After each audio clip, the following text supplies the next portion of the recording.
नमस्ते। हमारी ये जो दुनिया है ये बहुत ही बड़ी और कह सकते हैं थोड़ी कॉम्प्लेक्स भी है। तो सवाल ये उठता है कि इतनी बड़ी दुनिया को आखिर समझा कैसे जाए, इसकी शुरुआत कहाँ से करें। इसका जवाब एक ऐसी चीज में छुपा है जो हम सबने देखी है, नक्शे। और ये सिर्फ कागज के टुकड़े नहीं हैं, बल्कि ये तो दुनिया को पढ़ने की पूरी एक भाषा है। तो इस सफर में हम कहाँ से शुरू करेंगे? सबसे पहले हम देखेंगे हमारी दुनिया का मॉडल कैसा है, फिर ग्लोब से नक्शे तक का सफर तय करेंगे, रास्ता कैसे ढूंढते हैं ये जानेंगे, और हाँ, किसी भी नक्शे के साइज और स्केल को कैसे समझा जाता है और उस पर बने रंगों और सिंबल्स का क्या मतलब होता है, ये सब देखेंगे। तो चलिए शुरू करते हैं। तो सबसे पहले एक बहुत ही बेसिक लेकिन बड़े सवाल पर आते हैं। हम अपनी पृथ्वी जैसी विशाल चीज की स्टडी आखिर करें तो करें कैसे? ये सवाल वाकई बहुत बड़ा है ना? और इसका पहला जवाब हम सबको अपने स्कूल के दिनों में मिल चुका है। याद है वो क्लासरूम में रखी गोल सी चीज? जी हाँ, ग्लोब।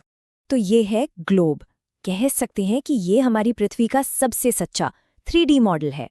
क्योंकि ये पृथ्वी की तरह ही गोल है, तो ये हमें एकदम सही सही बताता है कि कौन सा महाद्वीप कहाँ है, महासागर कितने बड़े हैं और उनके बीच की दूरी असल में कैसी दिखती है। तो ये तो साफ है कि एक्यूरेसी के मामले में ग्लोब का कोई जवाब नहीं। ये एक परफेक्ट 3D मॉडल है। पृथ्वी, महाद्वीप, महासागर सब कुछ सही सही दिखाता है। लेकिन जरा सोचिए, क्या किसी शहर की कोई छोटी सी गली ढूंढने के लिए ग्लोब काम आ सकता है? या क्या इसे बैग में डालकर कहीं ले जा सकते हैं? शायद नहीं। और बस यहीं पर इसकी कुछ प्रैक्टिकल दिक्कतें सामने आती हैं। और इन्हीं दिक्कतों का हल हमें ग्लोब से आगे ले जाता है, उसके एक ज्यादा प्रैक्टिकल साथी की तरफ, जिसे हम नक्शा कहते हैं। देखिए, ग्लोब की सबसे बड़ी सीमा यही है कि वो आपको ज्यादा डिटेल नहीं दे सकता। आप उस पर पूरा भारत देख सकते हैं, पर अपना शहर या मोहल्ला नहीं ढूंढ सकते।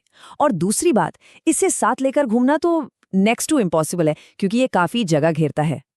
तो सवाल ये है कि इन परेशानियों से कैसे निपटा जाए।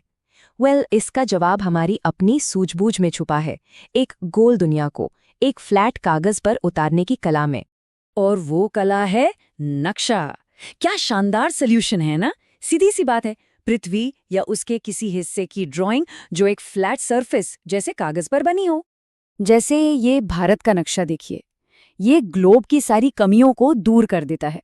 इसमें ज्यादा डिटेल है, इसे कहीं भी ले जाना यानी कि पोर्टेबल होना बहुत आसान है, और इसे आराम से किसी किताब में भी रख सकते हैं।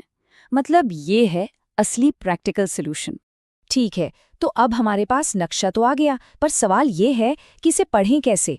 तो इसकी भाषा सीखने का पहला कदम है दिशाओं को समझना। और ये हैं 4 मुख्य दिशाएं या cardinal directions: north, south, east और वेस्ट, यानी उत्तर, दक्षिण, पूर्व और पश्चिम। किसी भी नक्शे पर रास्ता खोजने की ये बिल्कुल बुनियाद हैं। और यहाँ एक यूनिवर्सल रूल है जो ज्यादातर नक्शों पर काम करता है। हमेशा याद रखिए, नक्शे में ऊपर की तरफ नॉर्थ होता है, नीचे साउथ, दाईं तरफ ईस्ट और बाईं तरफ वेस्ट। बस इतना याद रखने से ही हमें अपनी जगह समझने में काफी मदद मिल जाती है। अब एक और मजेदार सवाल, इतना बड़ा देश या पूरा का पूरा महाद्वीप कागज के एक छोटे से टुकड़े पर फिट कैसे हो जाता है? हाँ, इसका जवाब है स्केल या पैमाना। तो ये मैप स्केल होता क्या है? ये बस एक रेशियो है, एक अनुपात। ये हमें बताता है कि नक्शे पर जो दूरी है और जमीन पर जो असली दूरी है, उनके बीच क्या रिश्ता है। इसे एक एग्जाम्पल से समझते हैं। मान लीजिए नक्शे पर लिखा है कि 1 सेंटीमीटर का मतलब है जमीन पर 100 किलोमीटर। तो अगर नक्शे पर 2 शहरों के बीच 1 सेंटीमीटर की दूरी है, तो असल में वो एक दूसरे से 100 किलोमीटर दूर हैं। सिंपल। यही छोटा सा गणित नक्शे को इतना यूजफुल बना देता है। और कई नक्शों पर तो ऐसा एक लीनियर स्केल भी बना हुआ दिखेगा।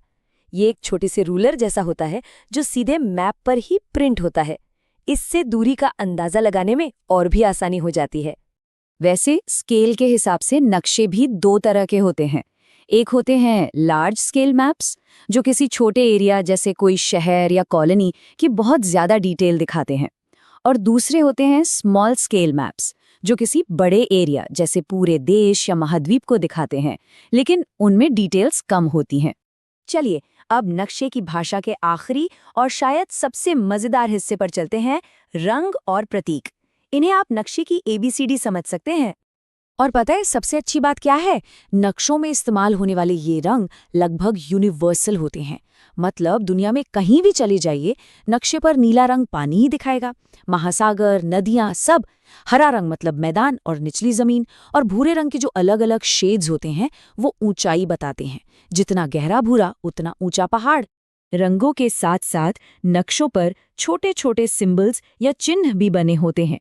ये एक तरह से शॉर्टकट होते हैं जो हमें बताते हैं कि कहाँ एयरपोर्ट है, कहाँ रेलवे लाइन जा रही है, या किसी देश की राजधानी कहाँ है। तो फिर इन सिंबल्स का मतलब कैसे पता चलेगा?